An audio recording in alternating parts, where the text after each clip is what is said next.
Olá, estamos dando início a mais uma edição do programa Perfil, aquele programa que leva para você sempre uma pessoa diferente, a história de alguém que você conhece, ou porque já viu um programa de TV, ou porque já leu o seu livro, ou porque já foi aluno desta pessoa. Hoje nós vamos conversar com o professor Ronaldo Bastos. Talvez você já tenha visto o professor Ronaldo Bastos com a Magda Beatriz, num programa lá do professor Clóvis Duarte. Você já foi aluno do professor Ronaldo Bastos na UBRA, ou você conhece o professor Ronaldo Bastos pelas fotos de Porto Alegre antiga. Mas hoje nós vamos saber da onde vem o professor Ronaldo Bastos. O professor Ronaldo Bastos é meu amigo querido, meu amigo que eu conheci através do professor Clóvis Duarte, né, Exatamente, Ronaldo? Somos amigos, aprendi a admirar, apreciar o seu trabalho. Hoje somos parceiros numa jornada aí de grandes... Admiração é mútua, É sabes mútua, disso. né? Confetes à parte, porque nem é carnaval, nem está perto do carnaval ainda. O professor Ronaldo Bastos tem uma história envolvida com a medicina, com a educação e com a história de Porto Alegre. Mas de onde... Com a fotografia. E com a fotografia. A história de Porto Alegre através da fotografia. Na verdade, quando você já viu aí os créditos, é quando a gente diz assim, Ronaldo Bastos, médico, professor, ele é um pesquisador fotográfico. Hoje o Ronaldo se apresenta assim porque é a coisa mais forte da tua vida nesse momento? Nesse momento eu diria que mais forte do que a fotografia, do que a história de Porto Alegre, do Rio Grande do Sul, a fotografia oitocentista no Brasil, que é uma das minhas, vamos dizer assim, é um corolário dessa coleção fotográfica que eu mantenho, a fotografia oitocentista no Brasil como um todo, né? Meus netos, minha família, meus filhos, né? É mais forte só isso aí. Sim. Fora isso, realmente a minha dedicação full time, hoje, que eu estou aposentado na universidade, é realmente me dedicar não é propriamente a colecionar fotos, Magda, porque eu acho assim, quem coleciona fotos, vamos dizer assim, pode fazer um belo trabalho. Quando ele morre, as pessoas vão ao seu acervo, né, e veem tudo que ele fez. Eu penso diferente, eu penso que quem faz a coleção que eu fiz ao longo da minha vida, né, não só de fotos, como também de livros, eu tenho uma quantidade muito grande de livros históricos, de fotografias, ele se torna um fiel depositário. Mas tu não te intitulas colecionador? Não, não sou colecionador propriamente de fotografias, não. Porque eu faço da fotografia um meio de me comunicar. Né? E de contar uma história. E de contar uma história, de me comunicar e, como, por via de consequência, conto uma história ligada àquelas imagens fotográficas. Porque as fotografias antigas, elas na verdade têm uma linguagem. Claro. Aliás, toda a imagem tem uma linguagem, né? Claro. Mas toda a imagem conta uma história. Mas a fotografia antiga, como ela está muito distante da gente, né, a gente tem que saber entender o que ela diz. Né? E muitas vezes ela nos diz muito mais do que nós possamos simplesmente imaginar e olhar uma fotografia. Então uma foto que era quase que uma obra, digamos assim, de arte, há 100, 140 anos atrás, ela hoje precisa ser levada à população, que muitas vezes não teve nenhuma oportunidade de conhecer aquilo, que não sabe aquele lugar, aquela pessoa, enfim, como era a sua cidade, a sua rua, o seu bairro há 120 anos atrás, por exemplo. Sim. Então, eu acho que quem, como eu, teve a felicidade, né, de fazer uma coisa que gostava desde a infância, que era a fotografia, né, consegui, depois de ir para a planície da vida, como eu digo, né, fazer só isso, né, associar esse grande acervo a contar histórias, utilizando, digamos, esse meu dom para ser professor. Eu nasci professor, realmente eu nasci professor. Fui professor universitário durante 40 anos e hoje eu utilizo todo esse manancial de conhecimento pedagógico e aplico isso em cima dessas histórias, né, fotográficas que eu acabo montando. Vamos pegar duas coisas. Eu nasci professor e eu desde criança gosto de fotografia.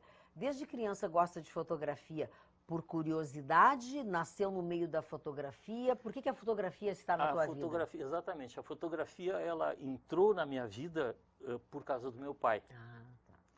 O meu pai era um amante da fotografia. Mesmo que ele não tivesse grandes recursos financeiros para ter câmeras muito boas e tudo, mas ele deixou uma obra. Eu digo que meu pai deixou um legado, mais que uma obra, ele deixou um legado. eu não conheço nenhuma família como a minha, né, de tantos anos atrás, em que tenha ficado praticamente toda a história familiar registrada. Quer dizer, hoje nós temos nós podemos rescaldar o meu irmão, eu e a minha irmã, e os restantes dos parentes também, que acabaram ao longo da vida com esse meu interesse pela fotografia. Falecia um tio, falecia uma tia-avó, dá as fotos para o Ronaldo. Então o Ronaldo acabou ficando com uma coleção familiar muito grande. Tanto é que tem uma tia minha, agora até vou aproveitar para falar sobre o assunto, que vai fazer 100 anos no ano que vem. É a única viva dos irmãos da minha mãe, né? Que vieram, meus avós vieram do Líbano, né? Então, essa minha tia vai fazer 100 anos agora em maio do ano que vem. E nós vamos, então, montar um rescaldo familiar vamos conseguir montar isso aí através dessas fotos que ficaram. Ficaram muitas da minha família, do meu lado familiar, no caso do meu pai, e eu guardei, nos últimos 50 anos, tudo que era da família. Ou seja, graças ao teu pai e porque tu guardaste. Porque eu guardei. Tu e o teu pai são os únicos da família que tem e o meu pai, então, era um grande incentivador. Meu pai vibrava com fotografia, né? E eu era aluno do Colégio das Dores, eu e meu irmão. E tinha um irmão no Colégio das Dores, o irmão Bento, que era fotógrafo. E ele tinha um laboratório fotográfico embaixo da escada, assim, ele tinha um laboratório no Colégio das Dores. E o pai se dava muito bem com esse irmão Bento. E o irmão Bento, então, nos introduziu na fotografia, nos vendeu uma caixa para fazer cópias. Aí o pai comprou uma Rolleicord, uma máquina melhor, isso é década de 50, 52, 53. Nós tínhamos 12, 13 anos. E aí nós começamos a fazer fotografias e revelar foto em casa.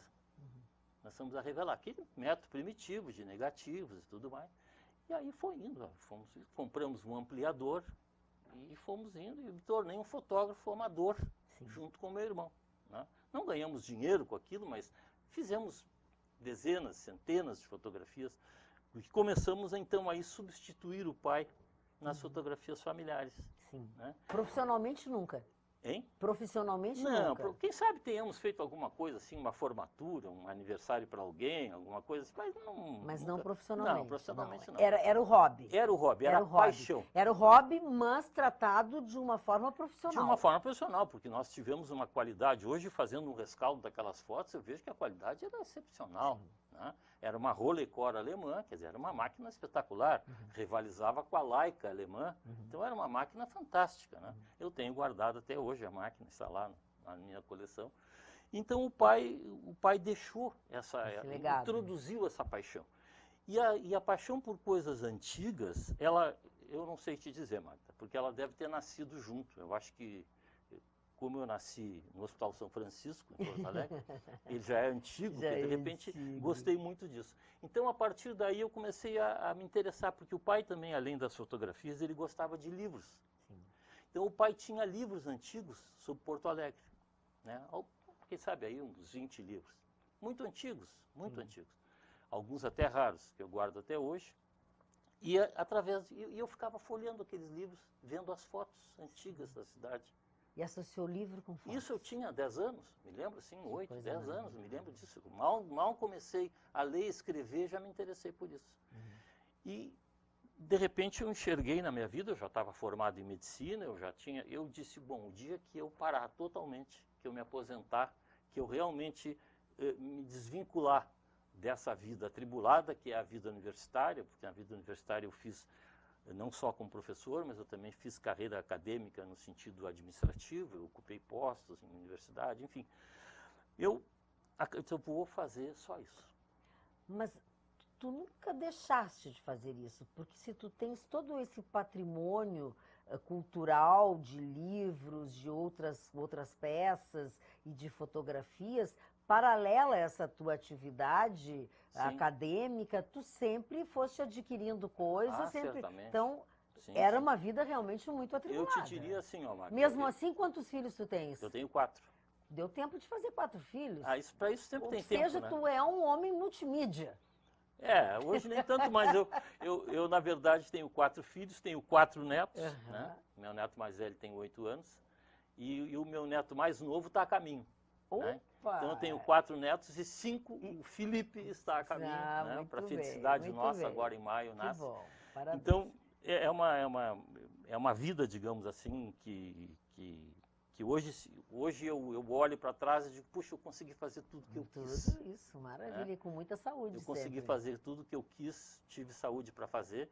E consegui, tu dissesse, nós estávamos falando dessa questão de ter projetado fazer isso hoje, né? Na verdade, eu faço isso hoje, mas eu, durante a vida inteira, posso dizer, durante a minha vida inteira, eu guardei coisas.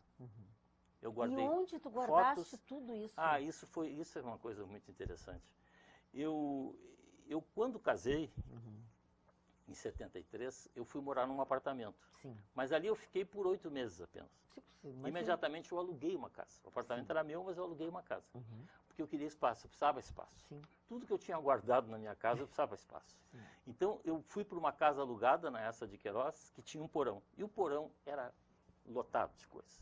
Tanto é que hoje a minha casa tem um sótão lotado de coisas. Né? E tem coisas que parece brincadeira, não é quinquilharia, não, tem coisas importantes. Não, mas não é quinquilharia. Não, eu digo, às vezes se guarda muita quinquilharia. Eu, na verdade, guardei também muita quinquilharia. Não, tu tens relíquias. Mas eu tenho coisas que são relíquias, São né? relíquias. Que foram compradas em uma época em que ninguém dava bola para isso. Sim. Né? Hoje a gente vai, por exemplo, no Brick da Redenção, só para citar um exemplo. Sim. Tu, sem querer fazer uma crítica, mas assim, fazendo uma constatação da realidade, tu encontra muito poucas coisas realmente de alto nível ali, né? Mas quando o Brick começou, há 30 anos atrás, tu encontrava coisas importantes ali, né? Tinha bricks em Porto Alegre onde vendiam coisas importantes a preço de banana, porque não se dava, não era tão difundida essa questão. É que as pessoas tratavam como se fossem coisas velhas. Coisas velhas, exatamente. Eu tenho uma fotografia velha. Mas isso aconteceu na minha família e entre os meus amigos. Os meus amigos diziam, eu tenho uma avó que tem umas velharias lá que ela não quer mais. O que tu quer? Eu digo, vou lá de carro buscar. E eu ia lá e buscava. Né? Assim foi o meu falecido sogro, pai da minha ex-mulher, ele era médico em Camaquã. E quando ele foi para Camaquã em 1929, 1930, na pensão que eles alugaram para ser uma casa de saúde, eles transformaram aquela pensão depois num hospital. Né? E naquela casa de saúde tinha um telefone, ainda da antiga companhia rio-grandense. Sim, da CRT. Do Ganso, ainda do Ganso. Ainda, ali na Avenida Ganso. Um telefone daqueles de parede, de madeira. Lindo, né? Lindo. Tens um em casa? Não, eu tenho ele. Tu usa o telefone teu de casa é aquele? Aquele. Não é o meu telefone de casa, mas aquele telefone está guardado. Por quê? Porque eu era noivo ainda, isso foi em 69, eles estavam trocando os telefones de Camaquã para telefones automáticos. Porque o telefone ainda era na base do tira do gancho e chama telefonista. Isso até 69. Aí em 69, na época, a minha noiva ligou e disse assim, olha, vamos levar os telefones aqui. O telefone tinha ficado no hospital, né? O mesmo telefone, o mesmo aparelho, ficou no hospital. Quando o meu sogro, falecido sogro, construiu o hospital, ele levou para o hospital aquele telefone que era da pensão de 1930. Aí eu fui lá, peguei um ônibus de noite, cheguei lá às 11 horas da noite, entrei no hospital, entrei na cabine do hospital com um alicate, uma coisa, arranquei fora o telefone. Meu sogro morava do lado do hospital, porque ele tinha sido consultor do hospital. Joguei pelo muro, a minha noiva na época pegou o telefone e eu guardo até hoje um telefone que ia ser queimado em fogueira, porque eles juntavam e queimavam. Não davam bola para isso. Então eu tenho coisas assim. Né? Eu sempre eu fiz peripécias para conseguir coisas. Em compensação, eu sei que tu já investisse muito, já pagaste muito por coisas muito valiosas. Sim, coisas eu comprei. Sim. Ao longo da vida eu comprei muitas coisas. Tu tem peças, tu tem livros, tu tem coisas que as pessoas não fazem ideia, ou outras sabem, porque quando precisam vem a tua procura. Eu tenho muitas peças raras. Eu diria assim, eu não tenho uma coisa, tantas peças assim, não tenho milhares de peças. Ok. Mas eu tenho no mínimo uma centena de coisas.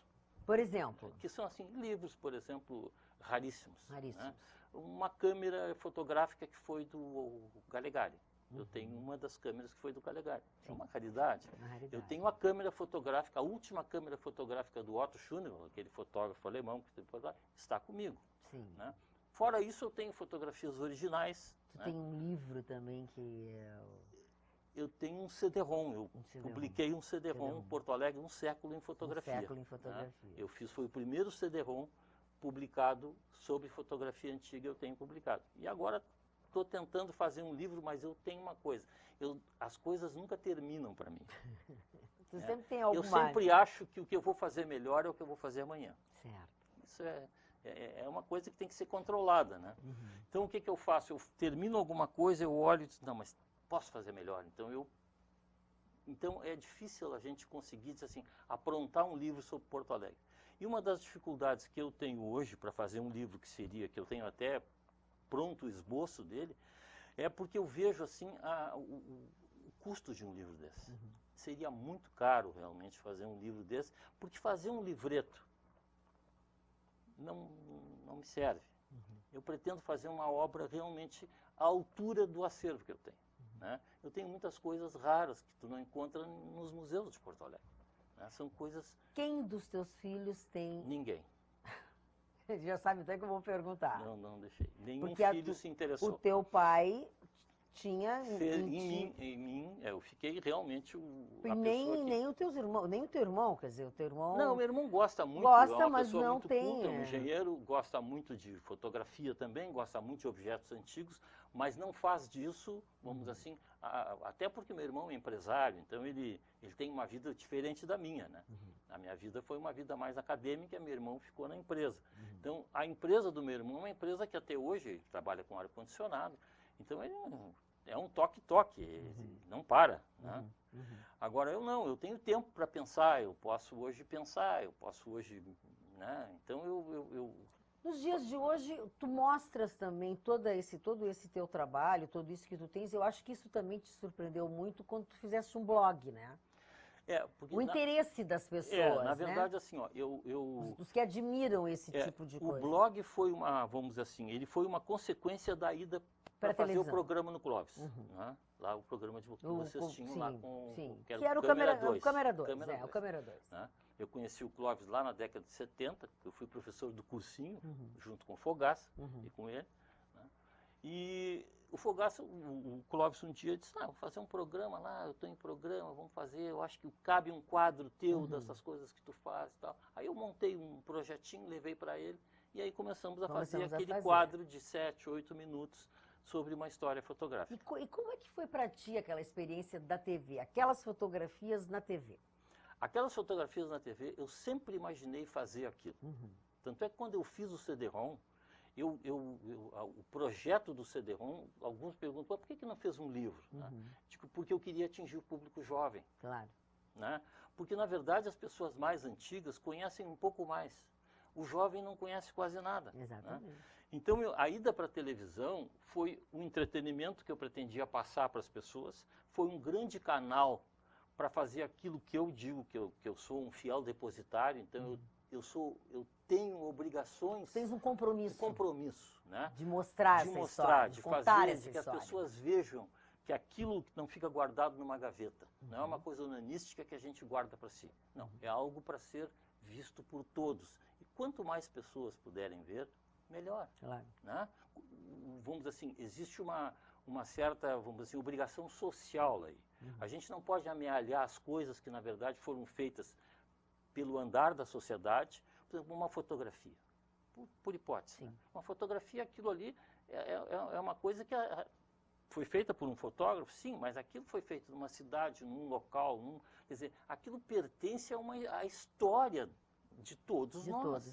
Quer dizer, eu apenas tenho o documento... As pessoas que nasceram naquele lugar. Que nasceram naquele lugar, que tem alguma relação com aquilo. E aí tu perguntasse do blog, é importante isso, porque quando eu fiz o blog, paralelo ao programa, no qual eu levava para o blog os resumos do programa, eu comecei a ter milhares de pessoas. Hoje meu blog tem mais de 1 milhão de acessos. É uma coisa impressionante. Eu já recebi comunicações dos Estados Unidos, da Alemanha, de vários países. O Google te dá um scout da onde vem. De praticamente todos os países do mundo já tiveram seguidores do meu blog. E fizeram algum comentário, ou fizeram hoje com as traduções que o Google permite, as pessoas escrevem na tua língua. E tu consegue... Então assim, esses tempos me escreveu, há 2 anos atrás me escreveu uma pessoa do Museu da Lufthansa. Olha, eu vou contar esse episódio aqui para tu ver. Do Museu da Lufthansa. Né? A gente sabe que a Lufthansa teve muitas relações com a Varig, através do sindicato Condor. Em 1927, quando a Varig foi criada, ela na verdade foi criada por muito incentivo dos alemães. Até porque o fundador da Varig foi um alemão. Né? E ele me escreveu porque no meu blog ele enxergou uma foto que não tem no Museu da Lufthansa de um avião da sindicato Condor. Olha que coisa maravilhosa. E essa foto está aqui. Pediu, a foto está aqui, está no meu acervo. Aí é uma foto tirada por um funcionário da Varig, né? Só que ela veio dentro de uma coleção, de um acervo que eu comprei do falecido João Faria Viana, daquele gravurista antigo, Porto Alegre, que fazia gravuras. Eu comprei da viúva dele em 1980, eu comprei um grande acervo. Né? Tá aí uma das compras grandes que eu fiz. Né? Comprei o acervo dele, da viúva do João Faria Viana. Livros, fotos, gravuras, um monte de coisa. E nessas fotografias veio uma foto original, né, de um Focke-Wulf do sindicato Condor aterrissado aqui no antigo aeroporto de São João.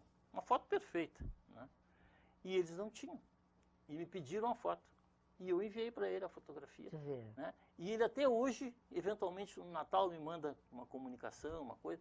Eu recebi pesquisadores, eu recebo, Magda, não é exagero, não, diariamente, hoje eu também faço publicações no Facebook, né? Eu comecei a utilizar o Facebook para poder, até para dar uma maior divulgação, que o Facebook hoje ele tem uma capilaridade muito grande. Sem dúvida. Então eu conto pequenas histórias no Facebook e encaminho para o blog. Você compartilha com o blog. Então o que acontece? Acontece assim, ó, que as pessoas, vamos dizer assim, eu recebo diariamente, não é exagero, diariamente, pedidos de foto para trabalhos, para pesquisa, professores, pessoas da comunidade em geral que me fazem perguntas, eu morei ali, tu teria uma foto de tal lugar. Então eu dedico um tempo enorme só para responder comunicações, tanto no Facebook, no inbox do Facebook, como no blog, através de quê? Através de pessoas que vão ao blog interessadas em pesquisar. Então, o meu blog hoje, modéstia à parte, se transformou num grande modo de pesquisa. Porque quando a pessoa me escreve, e eu tenho um jeito, eu não cobro nada, eu mando de graça, eu não tenho... É uma das coisas que eu brigo muito contigo, mas enfim, ok, tu acha que é a tua missão, eu respeito. Mas eu vejo como missão, porque, é claro, se fosse uma coisa maior, mas eu vou mandar, por exemplo, uma fotografia para uma pessoa fazer um TCC da universidade. Como eu vou cobrar isso? Situações e situações, né? Como é que eu vou cobrar, por exemplo, um pesquisador que me faz uma pergunta relativamente a um trabalho que ele está fazendo? Não tem como cobrar. Tem situações, então, assim, ó, mas e como 90%, 99% das pessoas... É isso aí, eu não cobro nada. Então, o que acontece? Acontece que é um serviço que eu estou prestando. Porque eu consegui amealhar todo esse conjunto de fotografias, né, que eu vou te ser bem sincero, eu já não sei mais tudo que eu tenho.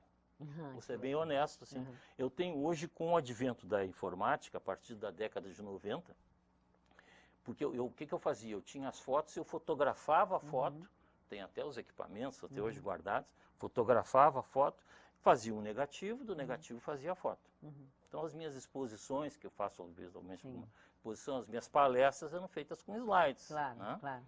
Com o advento da informática, que chegou para ficar, vieram os scanners, eu comecei, então, a transformar esse acervo todo em acervo eletrônico. Sim, agora ficou mais fácil. Então, hoje eu tenho mais de 85 mil fotografias prontas, todas catalogadas com o nome que eu acho. Mas eu tenho mais um conjunto de umas várias mil que está faltando. Nossa. E eu acho que não chego lá ainda para... Vamos ver. Vamos fazer um pequeno intervalo, um minutinho só, até para o professor Ronaldo tomar uma aguinha e a gente vai continuar essa história, porque tem o outro lado do professor Ronaldo, que também implantou uma série de coisas muito importantes, que ele tem um papel muito importante também na área da educação. Já voltamos.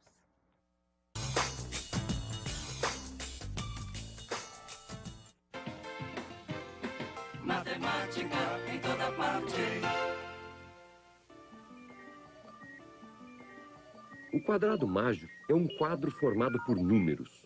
Um quadrado é considerado mágico quando a soma de qualquer linha horizontal, vertical ou diagonal dá o mesmo resultado. Os quadrados mágicos eram apreciados tanto como amuletos quanto como quebra-cabeças, como se pode ver nessa gravura chinesa que data do ano 2800 a.C. Para entender melhor esse quadrado chinês, vamos transformá-lo. Os números vão de 1 a 9 e a constante mágica é 15. Um misterioso quadrado mágico foi usado pelo pintor alemão Albrecht Dürer na gravura Melancolia, de 1514. É um quadrado do tipo 4x4 e a constante mágica é 34. Matemática em toda parte. Os pais ou o responsável têm a obrigação de matricular seus filhos ou pupilos na rede regular de ensino.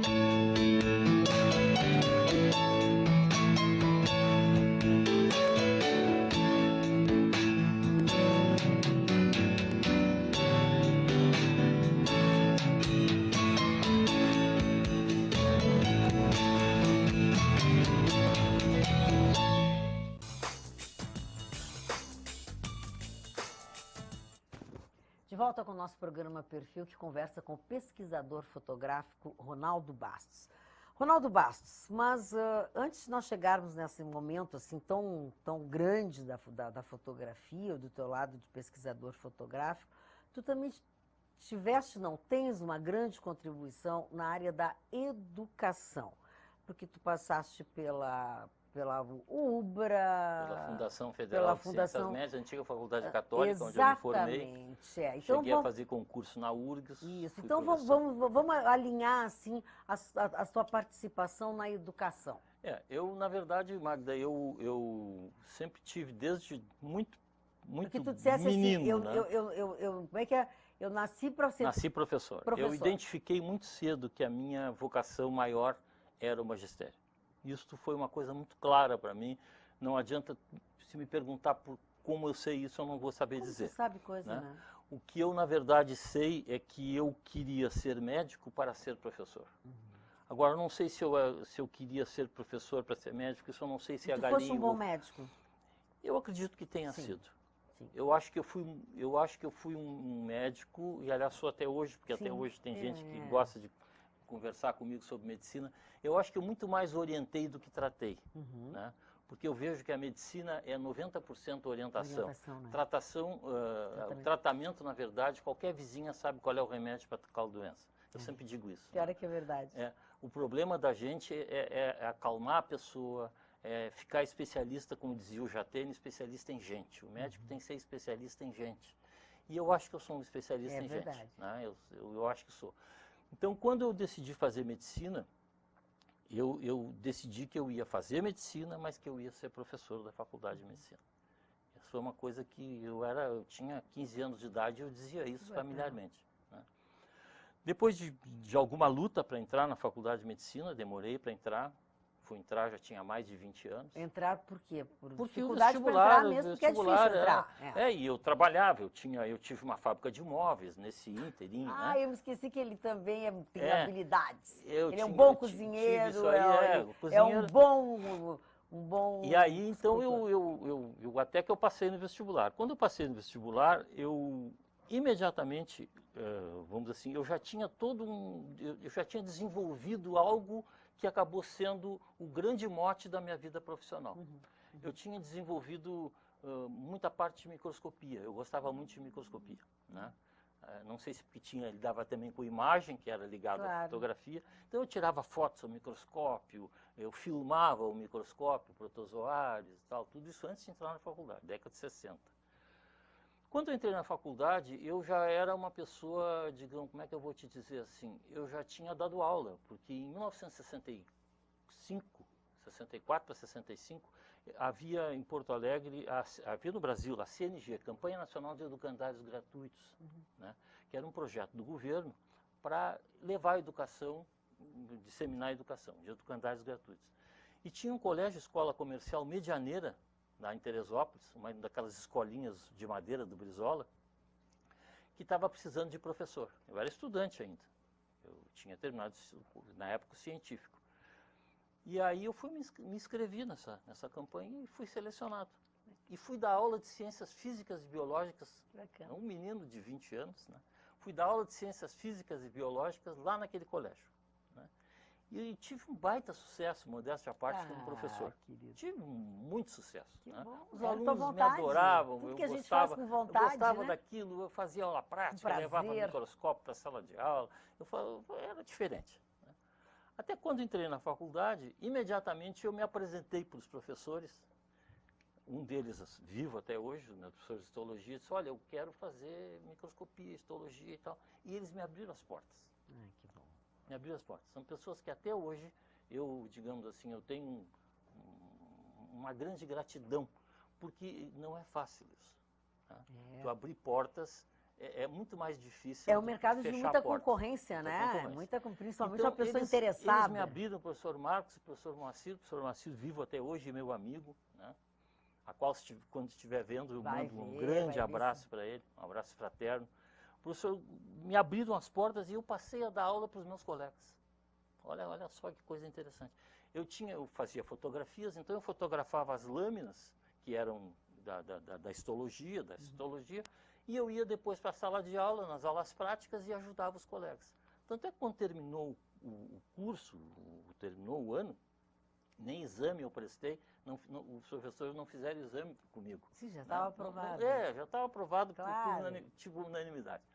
Não que eu fosse muito bom aluno, digamos, eu tinha esse dom, né, claro, da comunicação. Bom, quando passei para o segundo ano da faculdade, imediatamente me apresentei como candidato à monitoria. Eu quero ser monitor. E fui aceito. Claro. E ali eu fiquei, tanto é que no dia da formatura, tu vê só como são as coisas. Em 1970, o Siqueira, um professor que eu tinha de bioquímica, porque eu, juntamente com essa atividade de histologia, eu também gostava muito de bioquímica. Então, eu fazia muita coisa, porque eu sempre acreditei que as cadeiras básicas tivessem uma conexão, elas não são compartimentos estanques. Na verdade, existe uma interdisciplinaridade. Por questões de organização, a gente acaba dividindo. A histologia vai até aqui, fisiologia até ali, de forma holística. A gente não raciocina individualmente de cada disciplina, mas a gente ensina de forma separada. Isso é ruim.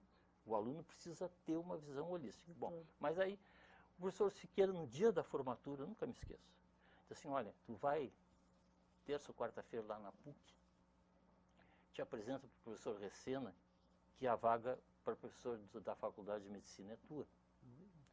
Eu disse, puxa, estou recém-formado. Né? Eu não tinha conseguido lugar nem na faculdade que eu tinha me formado ainda, não tinha conseguido. Disse, não, mas pode ir lá que tu vai ser professor de bioquímica.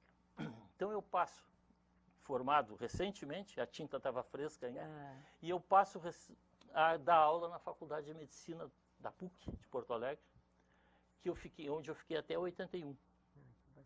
3 meses depois, eu sou contratado pela antiga Faculdade Católica de Medicina, que é onde eu tinha me formado, como professor de histologia. Então, eu mal tinha me formado, eu já tinha conseguido uma grande etapa da minha vida, que era ser professor universitário. Então, eu fui professor universitário de histologia, citologia e embriologia da Católica, aonde eu me aposentei. Né? Hoje é a Universidade Federal de Ciências Médicas, né? Mudou. E da PUC.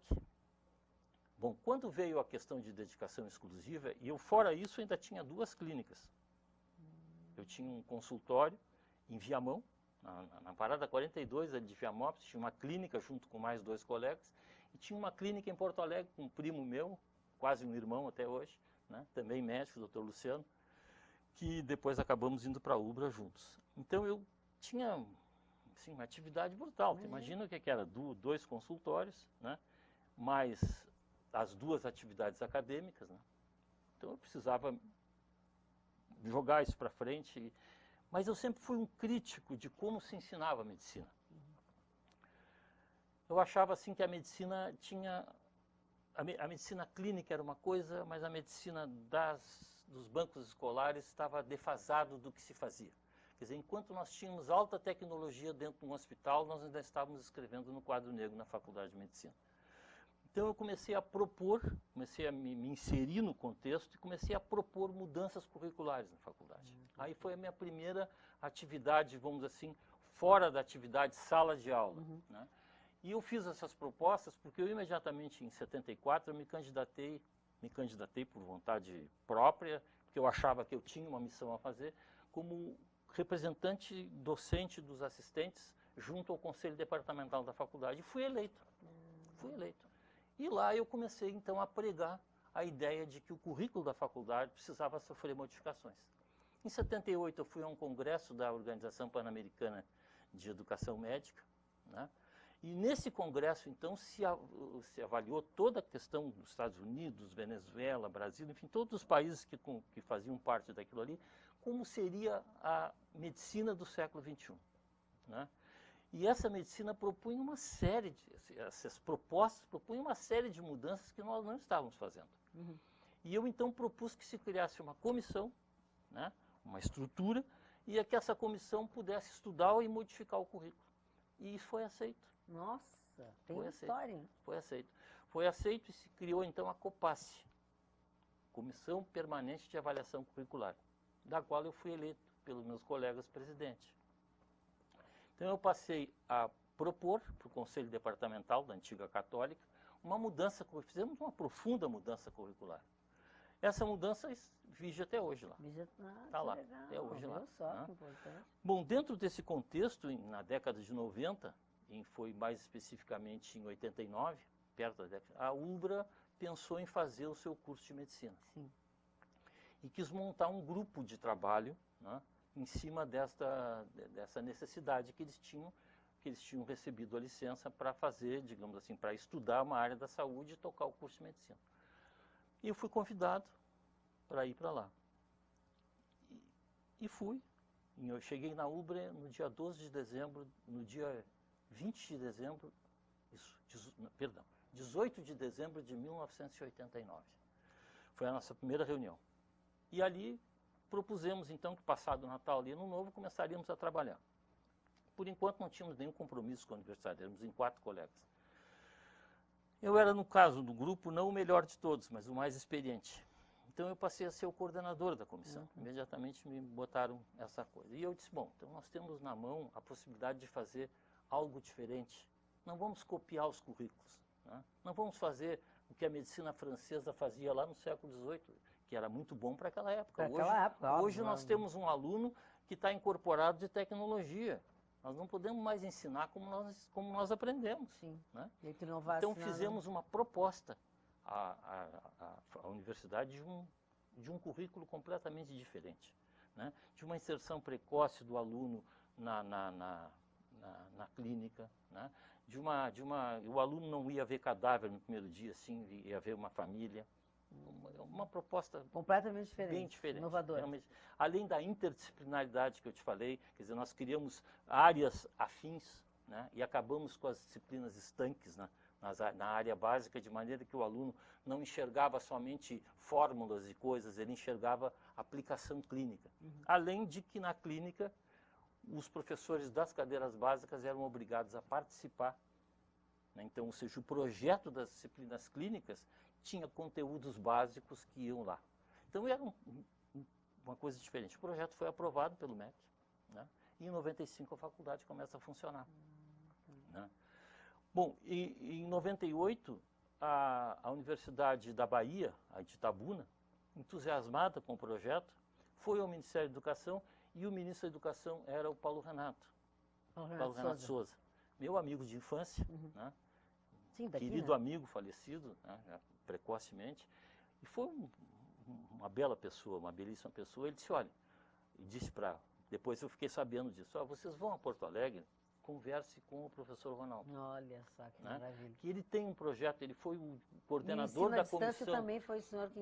Exatamente, isso veio no bojo depois dessa coisa. Aí fomos implantar, esse meu primo e eu fomos contratados como consultores e implantamos o curso de medicina de Itabuna, da Faculdade de Santa Cruz, na Bahia.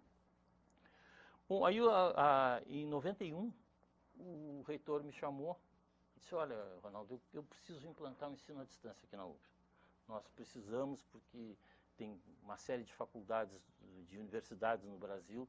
A Universidade da UBRA não tinha nada de ensino à distância, absolutamente nada. Foi necessário fazer tudo.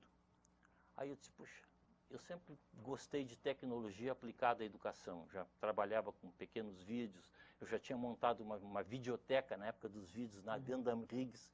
Eu já tinha feito um projeto de vídeos na universidade. Eu digo, eu acho que pensei comigo, eu acho que eu estou amadurecido o suficiente para assumir essa função, né?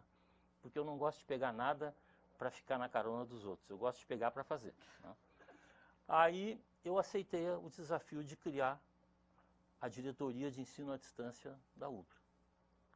E ali eu pude realmente fazer um trabalho que eu considero um trabalho que eu me orgulho até hoje.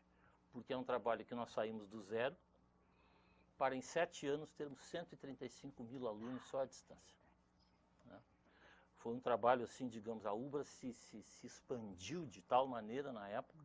Lamentavelmente, todos sabem, né, o que aconteceu com a universidade. Mas aí né? é E nós tivemos, hoje a UBRA tem ainda 30 ou 40 mil alunos à distância, perdeu muito, mas permaneceu. Sim. E eu sei que hoje um dos esteios da UBRA é a educação à distância.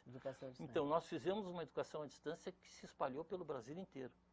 Quer dizer, a UBRA tinha várias unidades pelo Brasil, todas essas unidades tinham polos, né?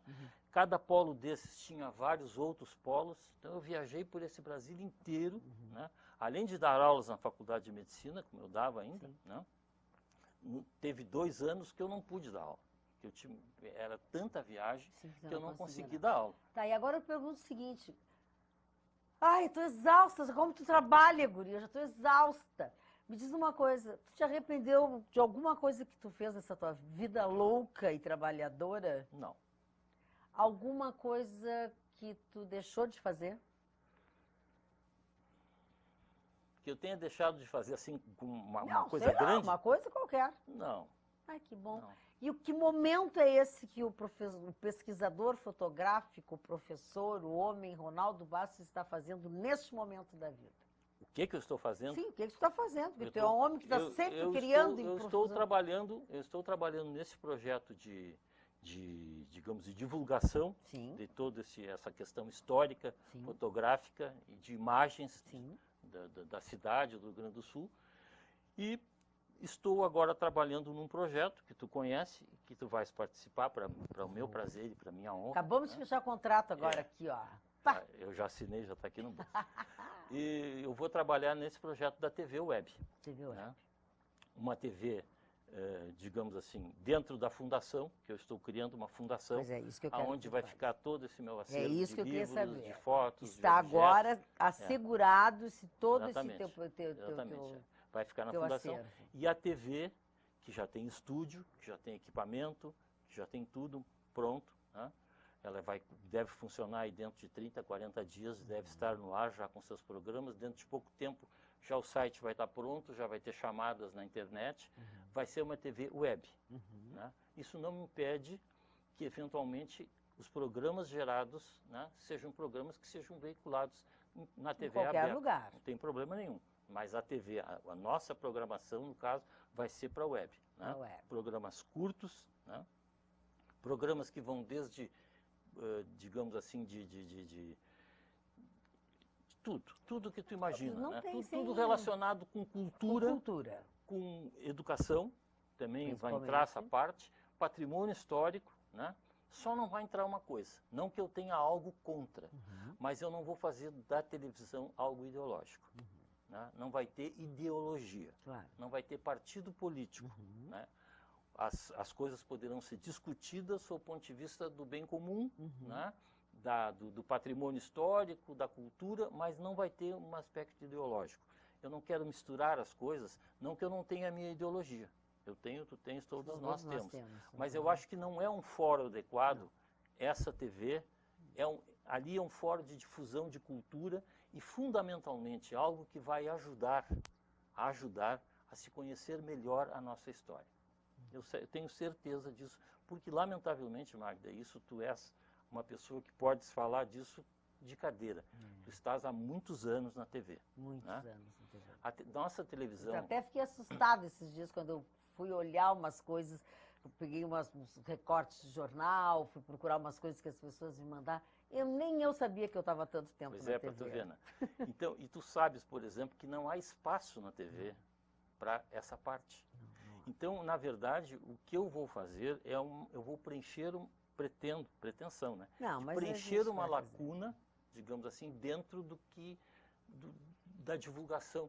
Né? Nós não temos isso. Nós realmente não temos. Isso se faz através da música, através da arte, através das pessoas, através de tudo. Exatamente. Tudo. A imagem é cultura, tudo, né? O espaço que existe para fazer alguma coisa é um espaço tão grande que certamente a minha vida não cabe dentro dela.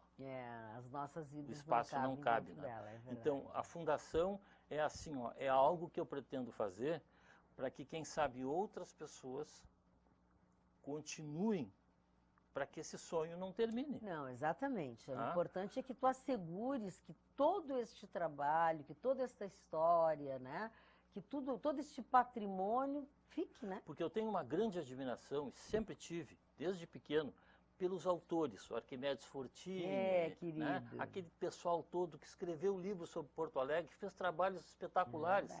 Agora a gente abre os livros dessas pessoas, trabalhos maravilhosos, do Spalding, que aliás foi meu professor no Colégio das Dores, grande sujeito, cultíssimo, mas eles não se preocupavam com a imagem. Não havia uma preocupação iconográfica nos livros. Né? A imagem... Era uma coisa assim, era um acessório. Hoje é o contrário. Hoje, se tu tens que trabalhar a imagem, através dela tu conta uma história. Né? Então, se tu não tens uma boa imagem, tu não atrai, tu não encanta as pessoas. Ninguém encanta ninguém com texto, quer dizer, tu encanta, mas tu encanta um número pequeno. Sim. Quando tu quer transmitir essa ideia, olha, nessa rua aqui, isso aqui era assim, tu não tem como não usar a imagem. Os livros antigos são ótimos, são perfeitos, mas eles descrevem, com detalhes, mas descrevem. Tu pegas eles limitam um pouco, né? Um menino de 10 anos, meu neto, que tem 8 anos, mais velho, ele quer ver algo. Quer dizer, então nós precisamos pegar essa tecnologia toda, incorporar isto a esse conhecimento e essas coisas antigas e passar isso para a população mais jovem, para a população atual. Adequar, né? Adequar. Adequar. Então, o que eu vou fazer é altamente tecnológico, apesar de estar baseado no passado. Sem dúvida. Querido, obrigada. Como sempre é bom conversar contigo, a gente pode ficar muito tempo conversando. Certamente. Obrigada, obrigado pela tua presença. Agradeço. Obrigada a você que nos acompanhou em mais uma edição do Perfil. A gente se encontra na próxima. Até lá.